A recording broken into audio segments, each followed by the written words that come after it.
Hello friends, चलिए आज की क्लास शुरू करते हैं। ये हमारी पंचायती राज पर 34वीं क्लास है। इसके पहले 33 क्लास आपकी आ चुकी हैं। चूंकि जो आपकी बेसिक कॉन्सेप्ट क्लासेज है वो तो खत्म हो चुकी, ये वैल्यू एडिशन क्लासेज आ रही हैं। तो अगर आपको इन क्लासेज को समझना है तो आपको क्या करना होगा, पहले बेसिक क्लासेज सारी पढ़ लीजिए। इसी चैनल पर सारी क्लासेज पड़ी हुई हैं, प्ले लिस्ट अलग बनी हुई है, पंचायती राज की अलग है, यूपी स्पेशल की अलग है और कंप्यूटर की अलग है। तो जो भी स्टूडेंट नए हैं वो जाके पुराने वीडियोज भी इसी चैनल पे देख सकते हैं। ठीक है, आज का हमारा टॉपिक क्या है? समितियां। पंचायती राज विषय पर या पंचायती राज से संबंधित किसी भी विषय पर समितियां जो बनी हैं वो आपको जाननी बहुत जरूरी है, क्योंकि आपके सिलेबस में डायरेक्ट लिखा है। ठीक है, तो समितियां आप पढ़ चुके हो। जो रेगुलर क्लासेज हैं उसमें आपकी जो मेन समितियां हैं, जैसे BR मेहता समिति आप पढ़ चुके हो, अशोक मेहता पढ़ चुके हो। इसके बाद आप GB के राव समिति आप लोग पढ़ चुके हो, LM सिंघवी समिति आप लोग पढ़ चुके हो और PK थुंगन समिति। इनके बारे में डिटेल से इन्होंने क्या क्या सिफारिशें दी, कब बनी हैं, कब इन्होंने रिपोर्ट दी, सब कुछ पढ़ चुके हो। ये मेन समितियां हैं। मैक्सिमम क्वेश्चंस आपके यहीं से आएंगे। कुछ क्वेश्चंस आपके कैसे आ सकते हैं कि मैचिंग में दे दिया कि कौन सी समिति कब बनी, तो हो सकता है एक समिति यहाँ से डाल दें वो, तो आपको ये समितियां जाननी जरूरी हैं। कुछ क्वेश्चंस ऐसे हो सकते हैं कि कौन सी समिति आपकी पंचायती राज से संबंधित नहीं है। अब जो आपने नहीं सुनी होंगी वो आप सारे में कंफ्यूज हो जाओगे कि ये समिति है संबंधित कि नहीं है। तो आपको ये जाननी जरूरी है कि ये समितियों के नाम, वर्ष और किस विषय से संबंधित थी। ठीक है, पंचायती राज के अंदर भी किस विषय पे ये थी ये जान जाओगे तो इसके अलावा कोई भी समिति आएगी आप पहचान जाओगे कि ये पंचायती राज से संबंधित नहीं थी। ठीक है, तो चलिए शुरू करते हैं। सबसे पहले वर्ष पर चलते हैं। 1960 में VR राव समिति बनी थी। क्या था इनका विषय? पंचायत सांख्यिकी के युक्तिकरण पर समिति थी। 1961 में SD मिश्रा कमेटी बनी थी। इन्होंने क्या विषय था इनका? पंचायतों और सहकारिताओं पर कार्य समूह। एक चीज और ध्यान रखना, इस क्लास की ये जो अभी कंटेंट आप जान लोगे, इसके बाद कुछ MCQs देखेंगे जो ट्रिकी हैं, जहां पर स्टूडेंटों को कंफ्यूजन है। प्लस जो आपकी BR मेहता, अशोक मेहता समिति, इसके बाद थुंगन कमेटी, LM सिंघवी, इनके बारे में जो मेन फैक्ट्स हैं उनका भी जिक्र करेंगे, तो आपका समिति वाला टॉपिक पूरा क्लियर हो जाएगा। तीसरा, 1961 में फिर से एक कमेटी बनी, V ईश्वरन। अब ये ध्यान रखना, कुछ कमेटियां इसमें राज्यों वाली भी हैं, राज्यों ने बनाई थी। ठीक, आपको ये जानना जरूरी नहीं है कि किस राज्य ने बनाई थी, बस ये आपको पता होना चाहिए कि ये कमेटी पंचायती राज से संबंधित थी, इस टाइम पे बनी थी और इस विषय से संबंधित थी। तो पंचायती राज प्रशासन पर अध्ययन दल बना था V ईश्वरन कमेटी।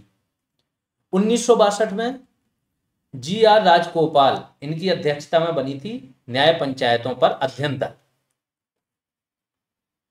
1963 में RR दिवाकर, किस विषय पर एक कमेटी बनी थी? पंचायती राज आंदोलन में ग्राम सभा की स्थिति पर एक अध्ययन दल था ये। M राम कृष्णैया कमेटी बनी थी 1963 में। पंचायती राज संस्थाओं के बजट और लेखा प्रक्रिया पर अध्ययन समूह था ये। 1963 में ही एक और अध्ययन दल बना, के संथानम कमेटी इंपॉर्टेंट इसलिए है क्योंकि इन्हीं की अध्यक्षता में एक कमेटी बनी थी जिसने CVC, सेंट्रल विजिलेंस कमीशन, जिससे निकल के आगे CBI आई थी। ठीक है, इसका भी रिकमेंडेशन संथानम कमेटी ने की थी। 1962 में वो थी, तो उससे कंफ्यूज मत होना। ये संथानम कमेटी आपकी 63 में है और एक संथानम कमेटी 1965 में भी है। ठीक है, तो पंचायती राज वित्त पर अध्ययन दल के संथानम की अध्यक्षता में बना 1963 में। 1965 में के संथानम की अध्यक्षता में क्या बना? पंचायती राज चुनाव संबंधी समिति। 1965 में RK खन्ना इनकी अध्यक्षता में बना ऑडिट और पंचायती राज निकायों के खाते पर अध्ययन दल, कि पंचायती राज के जो खाते हैं उनका किस तरीके से ऑडिट किया जाए, किस तरीके से इनकी भूमिका तय की जाए और भ्रष्टाचार को कम किया जाए या खत्म किया जाए। 1966 में G रामचंद्रन की अध्यक्षता में एक कमेटी बनी। पंचायती राज के जो भी प्रशिक्षण केंद्र हैं, जैसे यूपी में प्रिट है, ठीक है, तो इन पर समिति बनी। 1969 में V रामानाथन इनकी अध्यक्षता में बुनियादी भूमि सुधार उपाय, आपको पता है कि 1952 और उसके बाद यहाँ तक कि स्वतंत्रता के पहले ये चीज़ शुरू हो गई थी कि जमींदारी उन्मूलन, जमींदारी खत्म की जाए। गांधी जी ने कई बार बोल दिया था कि भूमि उसकी है जो उसको जोतता है। होता क्या था कि पूरे जिला का जिला एक जमींदार के अंदर रहता था और वो बैठा है, किसी को पता भी नहीं है, वो केवल लगान वसूल रहा है, उसके नाम पे भूमि है, बाकी किसान वर्षों से अपनी खेती कर रहे हैं। अंग्रेजों के काल से चला आ रहा था। बाद में गांधी जी ने कई बार ऐसा बोला कि उसकी भूमि है जो उसको जोत रहा है। फिर जैसे ही देश स्वतंत्र हुआ तो संपत्ति का अधिकार क्या किया इन्होंने, आर्टिकल 31 और 19F में डाल दिया, 19F, ठीक है। इसमें जब आपका ये पड़ गया तो संपत्ति के अधिकार में अब आप संपत्ति छीनना मुश्किल हो गया, तुरंत चले जाते हैं लोग कोर्ट की, तो हमारा मूल अधिकार है। तो इस पर कानून बनाने के लिए फिर 9वीं अनुसूची आई पहला संविधान संशोधन के द्वारा। और भूमि सुधार जो है, आप लोग सोचे हो कि भूमि में सुधार कर रहे हैं, ये सारे भूमि सुधार उपाय उस टाइम के संबंधित थे जमींदारी उन्मूलन से, ठीक है। तो यहीं पे कि जो भूमि सुधार उपाय हैं इनके कार्यान्वयन में सामुदायिक विकास एजेंसी और पंचायती राज संस्थाओं की भागीदारी पर अध्ययन दल वी रामानाथन की अध्यक्षता में बना। 1972 एन रामकृष्णैया इनकी अध्यक्षता में क्या बना, सामुदायिक विकास पर 5वीं पंचवर्षीय योजना और पंचायती राज के निर्माण के लिए कार्य समूह था। इसके बाद 1976 में श्रीमती दया चौबे थी, इनकी अध्यक्षता में एक समिति बनी, पंचायती राज के सामुदायिक विकास पर समिति, ठीक है। हर एक कॉर्नर, हर एक पंचायती राज के क्षेत्र में सामुदायिक विकास किस तरीके से किया जाए, सामुदायिक भागीदारी किस तरीके से बढ़ाई जाए, इस पर एक कमेटी थी। 1988 में आप लोगों ने थुंगन कमेटी के बारे में पढ़ा होगा। 88 में एक कमेटी और बनी आपकी, क्या, वी.एन. गॉडगिल कमेटी। इसमें क्या था, पंचायती राज संस्थाओं को उनके कामकाज में सर्वोत्तम रूप से प्रभावी कैसे बनाया जा सकता है, इफेक्टिव कैसे बनाया जा सकता है, वी.एन. गॉडगिल की अध्यक्षता में एक कमेटी बनी थी। अब कुछ कमेटियों के बारे में मेन पॉइंट जान लेते हैं। जैसे बलवंत राय मेहता, बी.आर. मेहता, इन्होंने बोला था कि जिला परिषद जो है, जिला परिषद को कौन सा निकाय होना चाहिए, समन्वयकारी पर्यवेक्षण निकाय, और जो आपका क्षेत्र पंचायत है, क्षेत्र पंचायत को कार्यकारी निकाय होना चाहिए। और इन्हीं की रिकमेंडेशन पर आज भी सेम व्यवस्था चली आ रही है। क्षेत्र पंचायत या पंचायत समिति आपका क्या है, मुख्य कार्यकारी निकाय होता है, ठीक। दूसरी चीज इन्होंने त्रिस्तरीय पंचायती राज व्यवस्था की वो की थी। इनसे क्वेश्चन बहुत सारे, बी.आर. मेहता से बहुत सारे क्वेश्चन यूपीएससी में या दुनिया भर के पीसीएस में पूछे गए। जैसे तृणमूल लोकतंत्र की सिफारिश, किसकी सिफारिश पे आया था तृणमूल लोकतंत्र भारत में, पंचायती राज व्यवस्था किसकी सिफारिश पर आई थी, और जो भी हैं इससे संबंधित। तो पंचायती राज व्यवस्था आज की डेट में जो है इन्हीं की सिफारिश पर ही आई थी भारत में। चाहे वो सर्वप्रथम बोल दो, अगर कुछ स्पेसिफिक टर्म नहीं डाला, जैसे कि संवैधानिक मान्यता किसकी सिफारिश पर दी गई या कोई पंचायती राज की कोई और विशेषता है, तो फिर आप बी.आर. मेहता पर जाओगे। इनकी सिफारिश पर ही पंचायती राज लागू हुआ था भारत में। दूसरे हैं आपके अशोक मेहता, जनता पार्टी की सरकार बनी, अशोक मेहता कमेटी बन गई, 132 सिफारिशें दी। लेकिन जब तक इनकी सिफारिशें लागू होती, जनता पार्टी की सरकार चली गई, तो केंद्र स्तर पर इनकी सिफारिशें लागू नहीं हो पाई। अब इन्होंने बहुत सारी सिफारिश की थी, लेकिन जो मेन इनके से क्वेश्चन बनता है, मंडल पंचायत बनाने की सिफारिश इन्होंने की थी, न्याय पंचायत को अलग करने की सिफारिश की थी ग्राम पंचायत से, ठीक है। तो न्याय पंचायत बनाने की भी सिफारिश एक प्रकार से इन्होंने की। अब जो क्वेश्चन आयोग इनके सही नहीं मानता है, अगर एससी और एसटी के लिए रिजर्वेशन की भी बात इन्होंने की थी, लेकिन कहीं कहीं एससी एसटी और महिलाएं अगर दे दिया जाए तो जीवी के राव चले जाओगे। तीनों के रिजर्वेशन की सिफारिश किसने की थी, ये सारी चीजें किससे हो गई आपकी, अशोक मेहता।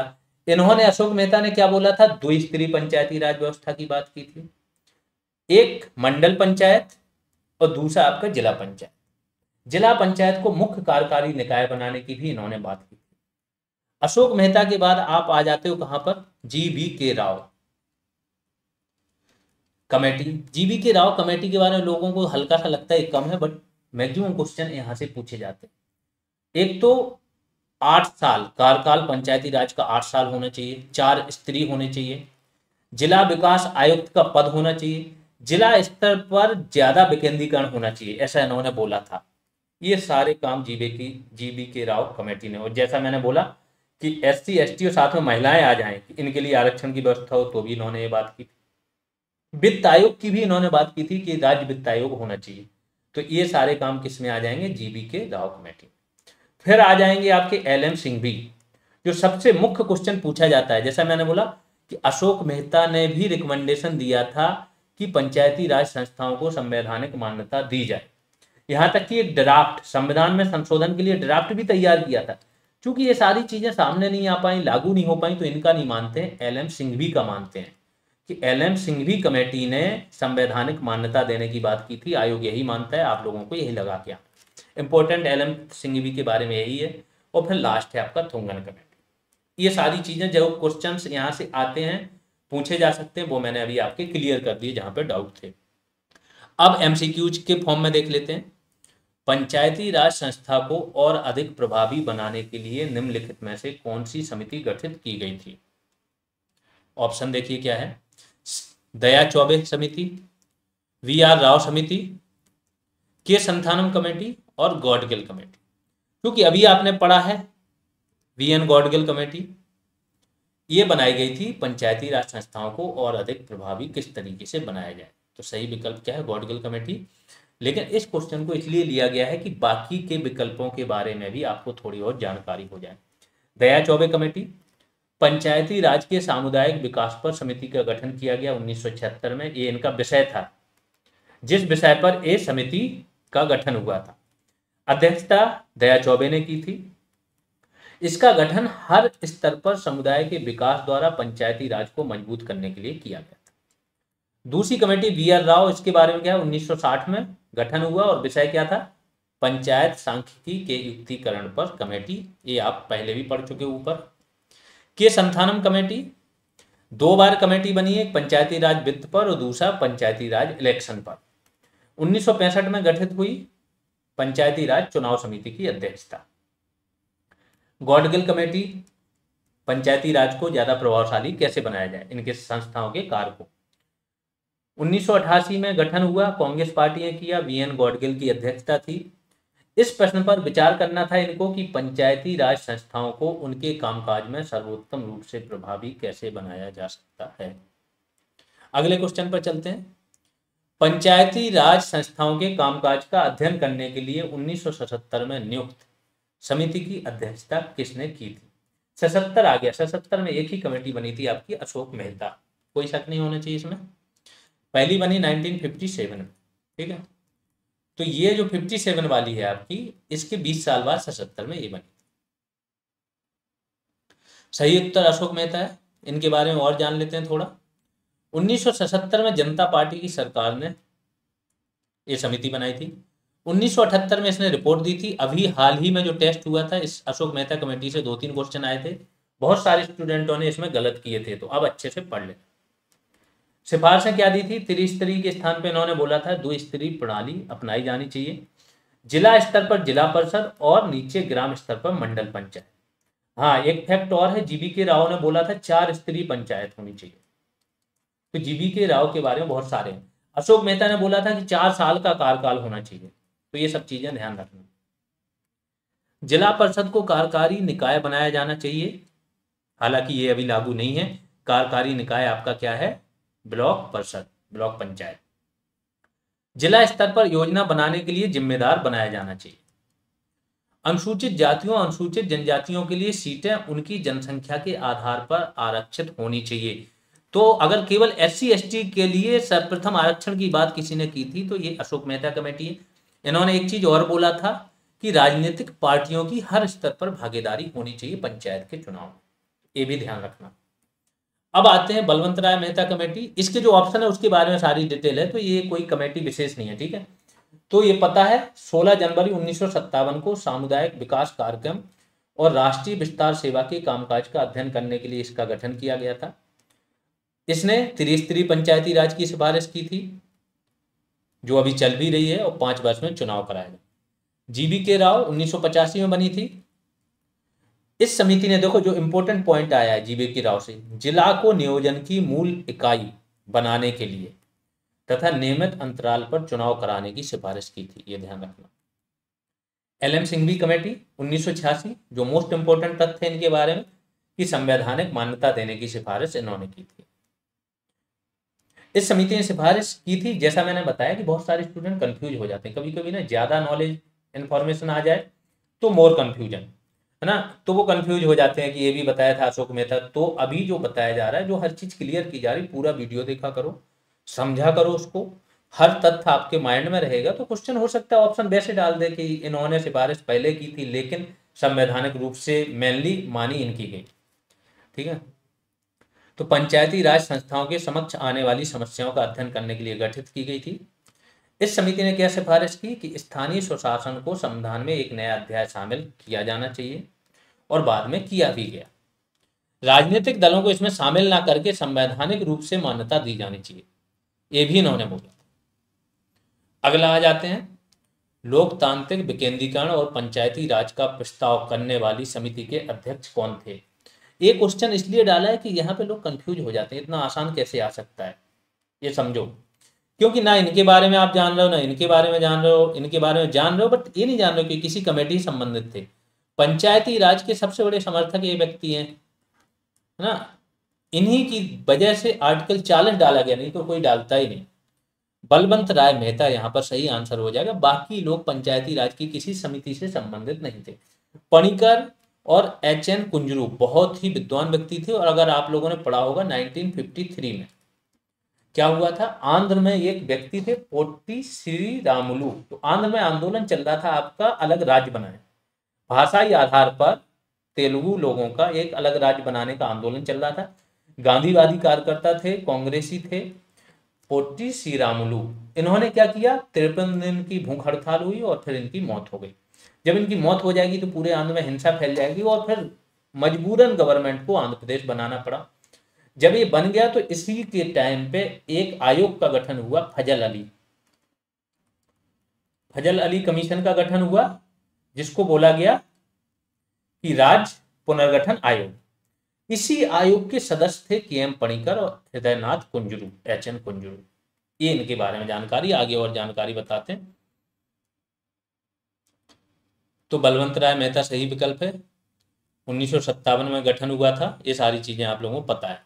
समिति की सिफारिश वही त्रिस्तरीय पंचायती राज योजना और विकास पंचायती राज व्यवस्था के प्राथमिक उद्देश्य होने चाहिए।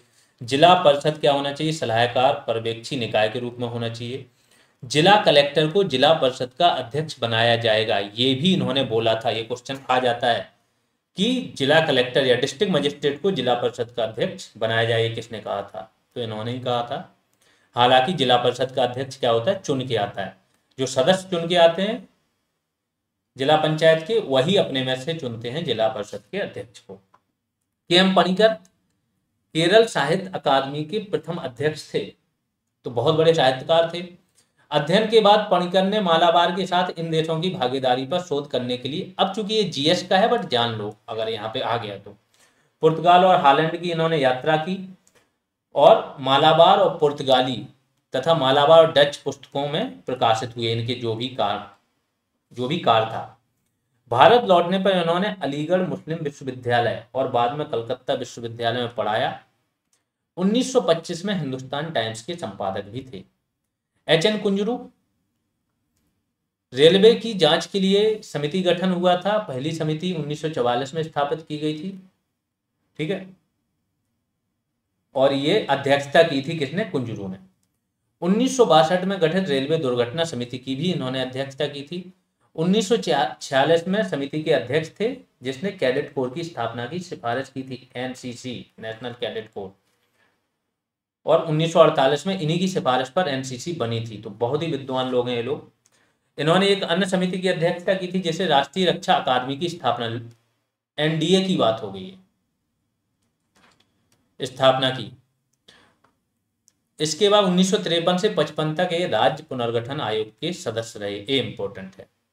व्यापक रूप से इन्होंने यात्रा की दक्षिण अफ्रीका, USA, जापान और पाकिस्तान। इन्होंने प्रशांत संबंध संस्थान द्वारा आयोजित 1950, 54 और 58 के प्रशांत सम्मेलनों की भी अध्यक्षता की। अगले क्वेश्चन पर आ जाते हैं। पंचायती राज पर निम्नलिखित में से किस समिति ने पंचायती राज संस्थाओं को सुनिश्चित करने के लिए एक संवैधानिक संशोधन का सुझाव दिया था? वही क्वेश्चन आया कि पंचायती राज संस्थाओं को संवैधानिक मान्यता देने की सिफारिश किसने की थी। तो यहां से समझ जाओ, एल.एम. सिंह भी हो जाएगा। 1986 में गठन हुआ था और क्या नाम था? लोकतंत्र और विकास के लिए पंचायती राज संस्थाओं के पुनरुद्धार, इस विषय पर एक गठित हुई थी। इसी विषय पर इनको एक अवधारणा पत्र तैयार करना था। पंचायती राज संस्थाओं को संवैधानिक मान्यता दी जानी चाहिए, जिससे कि इसको सुरक्षा संरक्षण अपने आप मिल जाएगा जब संविधान में शामिल कर लोगे। और इसमें एक नया अध्याय जोड़ा जाना चाहिए, ये इन्होंने बात बोली थी। इसके नियमित, स्वतंत्र और निष्पक्ष चुनाव होने चाहिए, ये सारी चीजें इन्होंने कही थी। अगला क्वेश्चन बहुत इंपॉर्टेंट है। जिला विकास समन्वय एवं निगरानी समिति, इसका अध्यक्ष, दिशा बोला जाता है इसे, का अध्यक्ष कौन होगा? ये समिति पंचायती राज के कामकाजों में संबंधित सारे जितने भी हैं आपस में समन्वय, सारे डिपार्टमेंटों में समन्वय, आगे क्या होगा, नीति निर्माण में बहुत सारा योगदान होता है इसका, ठीक है। निगरानी भी करती है। तो इसका अध्यक्ष कौन होगा? तो इसका अध्यक्ष होगा जिले से निर्वाचित लोकसभा का सबसे वरिष्ठ संसद सदस्य, लोकसभा का होगा। अब चूंकि राज्यसभा का भी अगर कोई सदस्य है उसी जिले से, तो राज्यसभा का सदस्य जिले से तो होता नहीं, राज्य से होता है। लेकिन अगर वो उस जिले को चुने कि इस जिले की समिति में हमको रहना है, तो उसे सह अध्यक्ष बनाया जाएगा। आगे चलते हैं, इसके बारे में जान लीजिए। जिला विकास समन्वय एवं निगरानी समिति दिशा का अध्यक्ष जिले से निर्वाचित सबसे वरिष्ठ लोकसभा सदस्य होता है। जिले का प्रतिनिधित्व करने वाले अन्य संसद सदस्य, कौन से? लोकसभा वालों की बात हो रही, इसको सह अध्यक्ष के रूप में नामित किया जाता है। राज्य का प्रतिनिधित्व करने वाले उस जिले की जिला स्तरीय समिति से जुड़ने का विकल्प चुनने वाले, यानी कि राज्य का, जो आपके राज्यसभा सांसद होते हैं वो किसी जिला विशेष से नहीं जुड़े होते हैं, वो पूरे राज्य का प्रतिनिधित्व करते हैं। तो अगर वो उस राज्य से राज्यसभा सांसद है और वो क्या विकल्प चुनता है कि उस जिले की जिला स्तरीय समिति से जुड़ना चाहता है, तो उसे क्या करेंगे? ग्रामीण विकास मंत्रालय है उसको सह अध्यक्ष के रूप में नामित करेगा। भारतीय संविधान का जो 9 भाग है प्रावधान करता है, ठीक है, इसी का, पंचायतों का। और भाग 9 संघ और राज्यों के बीच संबंधों को परिभाषित करता है। भाग 11 की बात हो रही, संघ और राज्यों के बीच संबंध। 7वीं अनुसूची की सूची 1 में संघ सूची है, सूची 2 में राज्य सूची है और सूची 3 में समवर्ती सूची, ये तो सबको पता ही है। अनुच्छेद 243 ZD जिला योजना समिति के लिए अधिकार देता है, मतलब एक संवैधानिक रूप से मान्यता प्रदान करता है अनुच्छेद 243 ZD। इसी के अनुसार क्या होता है? जिला योजना समिति का गठन होता है। और ZE के तहत महानगर योजना समिति का गठन होता है, 243 ZE।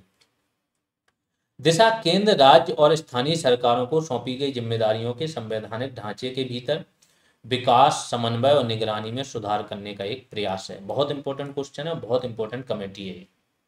अगला, जिला योजना समिति के बारे में निम्न में से कौन सा कथन सही है? जिला योजना समिति की बात हो रही है तो इसका उल्लेख अनुच्छेद 240 ZD में किया गया, क्या ये सही है? अगला है, सभी राज्यों और केंद्र शासित प्रदेशों को एक जिला योजना समिति स्थापित करना आवश्यक है। तो पहली चीज 243 ZD होना चाहिए था ये। और सभी राज्य केंद्र शासित नहीं है, नागालैंड, मेघालय, मिजोरम ये शामिल नहीं है, यहाँ पर पंचायती राज लागू नहीं है। दिल्ली में पंचायती राज लागू नहीं है ना। और भी कुछ क्षेत्र हैं, जैसे आपके 5वीं अनुसूची के वो क्षेत्र हैं, राज्यों में तो लागू, बट उन क्षेत्रों में ये पंचायती राज सिस्टम लागू नहीं है। दार्जिलिंग जो परिषद है, गोरखा काउंसिल, वहां पे भी लागू नहीं है। तो इस तरीके से सभी नहीं आएंगे यहाँ पे, तो ये भी गलत हो जाएगा, ये भी गलत हो जाएगा। जिला योजना समिति एक संवैधानिक निकाय है, इसका उल्लेख अब 243 ZD में किया गया है। समिति में शहरी या ग्रामीण क्षेत्र के स्थानीय निकायों के निर्वाचित सदस्य, जिले के मनोनीत सदस्य शामिल होते हैं। समिति के कार्यों में क्या होता है? पंचायत और नगर पालिकाओं के बीच साझा हित के मामलों पर विचार करना। जल और अन्न, ध्यान रखना ये इंपॉर्टेंट है, जिला योजना समिति के बारे में बताया जा रहा है। जल और अन्य प्राकृतिक संसाधनों के बंटवारे के संबंध में मसौदा तैयार करना तथा बुनियादी ढांचे का एकीकृत विकास और पर्यावरण संरक्षण शामिल है। प्रत्येक जिले में समिति को पंचायतों और नगर पालिकाओं द्वारा तैयार की गई योजनाओं को समेकित करना चाहिए। कहाँ कहाँ लागू नहीं है, देखिए मेघालय, मिजोरम, नागालैंड।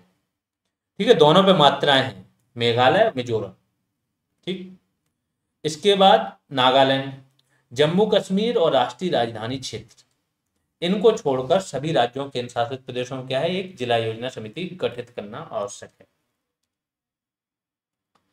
निम्नलिखित कथनों पर विचार करें। भारत में महानगर योजना समिति, इसके बारे में आपको बताना क्या सही है। भारतीय संविधान के प्रावधानों के अंतर्गत गठित किया गया इसको। महानगरीय क्षेत्र के लिए विकास योजना का मसौदा तैयार करती है। फिर से पढ़ना बहुत इंपॉर्टेंट है, हर एक लाइन, इसीलिए ये क्वेश्चन डाले गए, क्योंकि जो भी टेस्ट हो रहे हैं उन टेस्टों में आते हुए क्वेश्चन जो आपने पढ़ा है आप लोग गलत करके आ रहे हो। जो टेस्ट सीरीज बैच है जो चल रहा है हर संडे को टेस्ट सीरीज बैच, जो भी पर्सन जुड़ना चाहते हैं ऐप पर जाइए, एवरी संडे के लिए एक टेस्ट सीरीज बैच चल रहा है, ऐप से ही ज्वाइन कर सकते हो। वो बैच आपका टेलीग्राम वगैरह पे नहीं है, वहाँ ज्वाइन कर सकते हो। बड़े ही भी अच्छी क्वालिटी के, हर एक क्वेश्चन इतना क्वालिटी का रहता है कि अगर वो आपने 40 क्वेश्चन सॉल्व कर लिए तो पंचायती राज आपका पूरा रिवीजन हो जाता है। तो महानगरीय क्षेत्र के लिए विकास योजना का मसौदा तैयार करता है। अगला क्या है, महानगरीय क्षेत्र में सरकार द्वारा प्रायोजित योजनाओं के क्रियान्वयन की एकमात्र जिम्मेदारी। कौन कौन से कथन सही है, देखो पहला कथन तो बिल्कुल सही है, 243 ZE। अगला, महानगरीय क्षेत्र के लिए विकास योजना का मसौदा, बिल्कुल यही तो इसका, योजना समिति है तो महानगरीय क्षेत्र के लिए विकास योजना तैयार करेगी, मसौदा तैयार करेगी।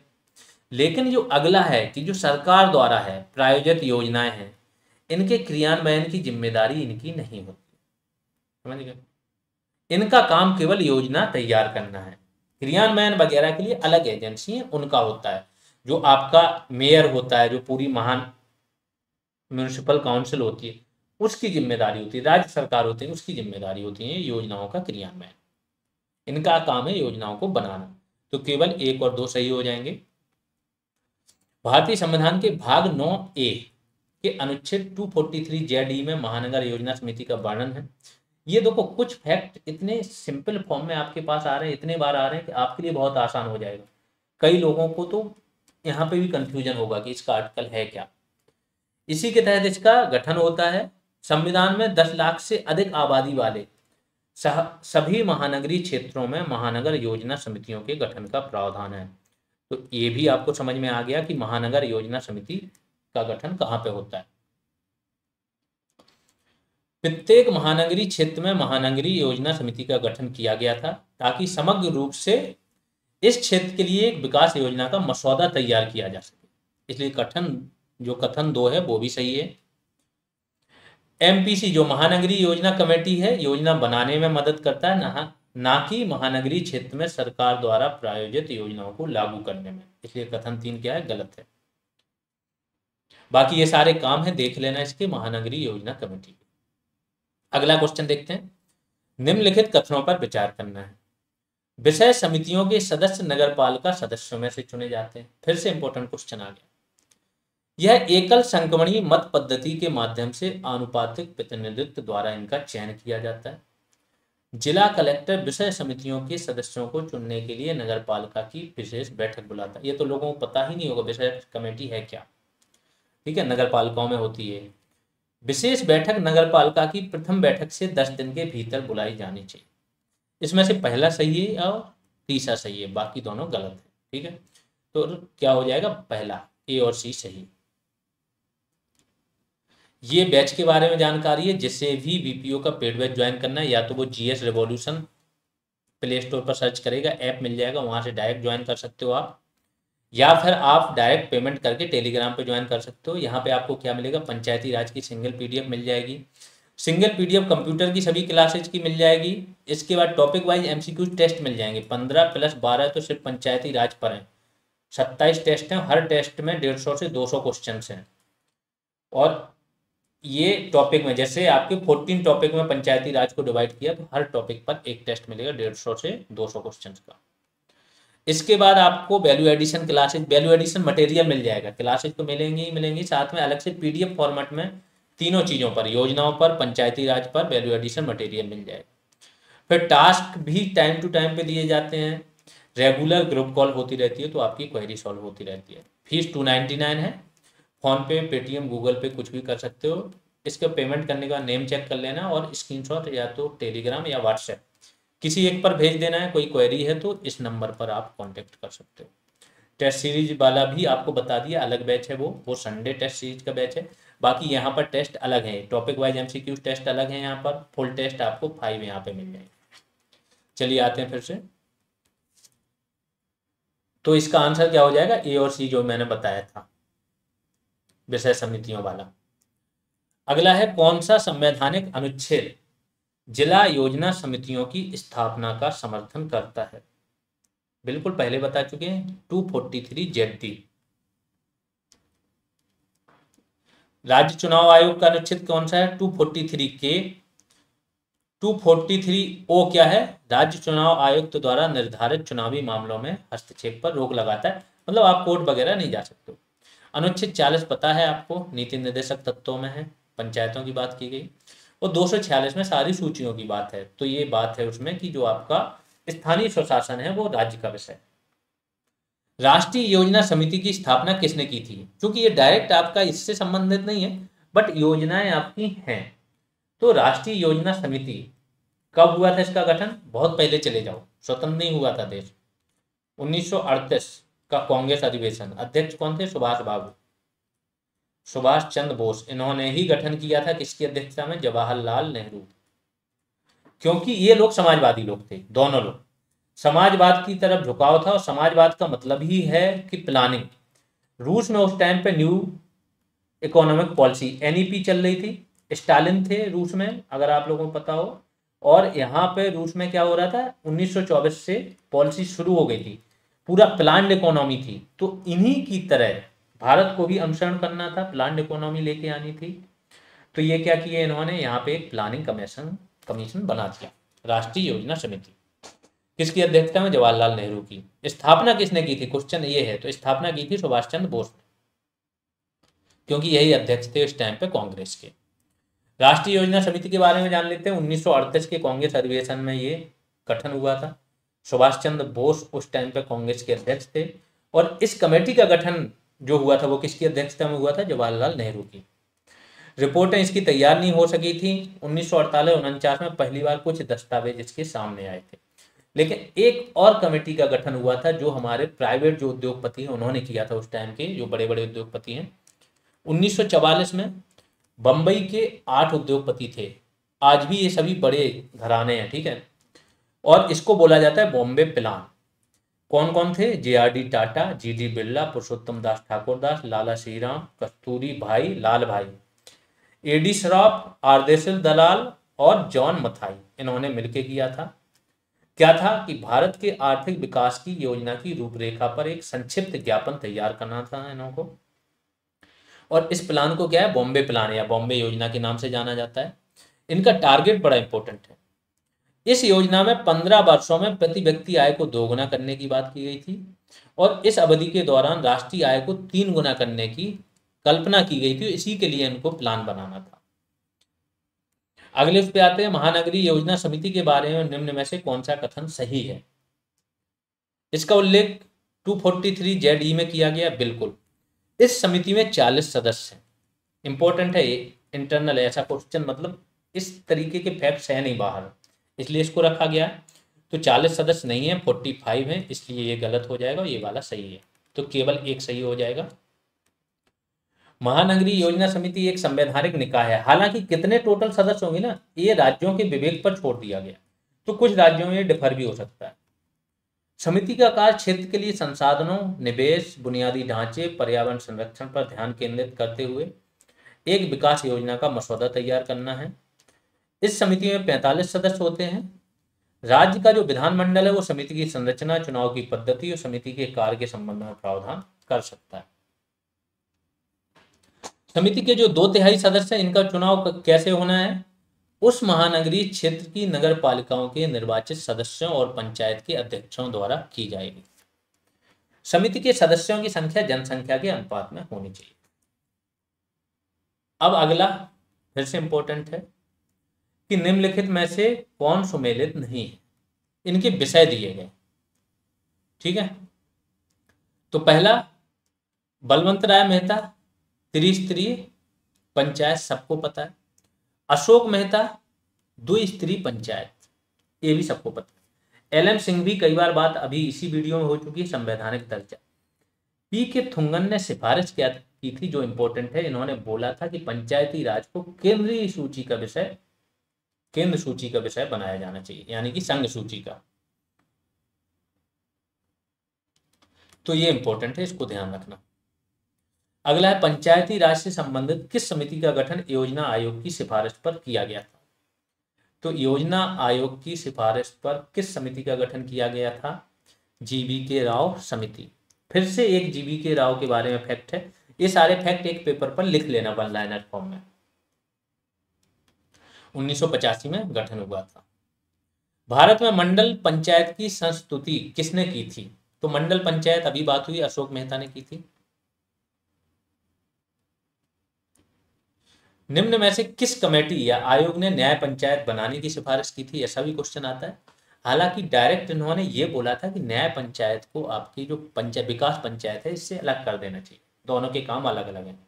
ठीक है, जैसे DM के पास पहले ये वाले भी काम थे, आपके राजस्व वाले काम भी थे, विकास एडमिनिस्ट्रेटिव काम भी थे, न्याय वाले काम भी थे, बाद में हटाए गए, सेम इन्होंने बोला। तो ये कौन थे आपके? अशोक मेहता। किस समिति ने अनुसूचित जाति, जनजाति और महिलाओं तथा पिछड़े वर्गों को उचित प्रतिनिधित्व देने की बात कही थी? तो अनुसूचित जाति SC आ गए, ST आ गए और महिलाएं भी इन्होंने जोड़ दी। अगर केवल SC ST के लिए बोला गया होता तो क्या होता है यहाँ पर? अशोक मेहता। इसमें भी देख लेना आयोग किसका मानता है, क्योंकि अशोक मेहता की सिफारिशें लागू नहीं हुई थी। तो कई बार आयोग क्या होता है, आपके पास तो नॉलेज है, सही नॉलेज है, लेकिन आयोग ने पिछले कई क्वेश्चंस में अगर कोई दूसरा आंसर माना है तो वो वही मानेगा। तो इसको देख लेना कि आयोग क्या मान के चले। तो ये क्या हो जाएगा? GBK राव समिति। अगले उस पर चलते हैं। किस पंचायती राज समिति ने पंचायती राज की निष्क्रियता के कारण इसे बिना जड़ घास की संज्ञा दी? फिर से इंपॉर्टेंट एक पॉइंट आ गया है, और ये वन लाइनर पॉइंट किसके बारे में? GBK राव समिति, इन्होंने ही बोला था। 25 मार्च 1985 को ग्रामीण विकास एवं गरीबी उन्मूलन कार्यक्रम की समीक्षा करने के लिए समिति का गठन हुआ था, और इसने पंचायती राज की निष्क्रियता के कारण इसे बिना जड़ घास की संज्ञा दी थी। 4 स्तरीय पंचायती राज का सुझाव किस समिति ने दिया था? फिर से इंपॉर्टेंट है, और किसका है? GBK राव का। तो बाकी समितियों का नाम बहुत ज्यादा है, लेकिन फैक्ट जो सबसे ज्यादा है वो GBK राव के बारे में आ रहे हैं जो पूछे जाते हैं। कौन कौन सा? जिला स्तर पर, राज्य स्तर पर इन्होंने बोला था राज्य विकास परिषद, जिला स्तर पर जिला परिषद, मंडल स्तर पर मंडल पंचायत, और स्तर पर ग्राम सभा। यहाँ पर आपकी आज की क्लास खत्म होती है। अगर आप लोगों को सारी चीजें सही लग रही तो जो भी आपके फ्रेंड हैं, जानने वाले हैं, उनसे शेयर करते रहो। अभी के लिए इतना ही, धन्यवाद।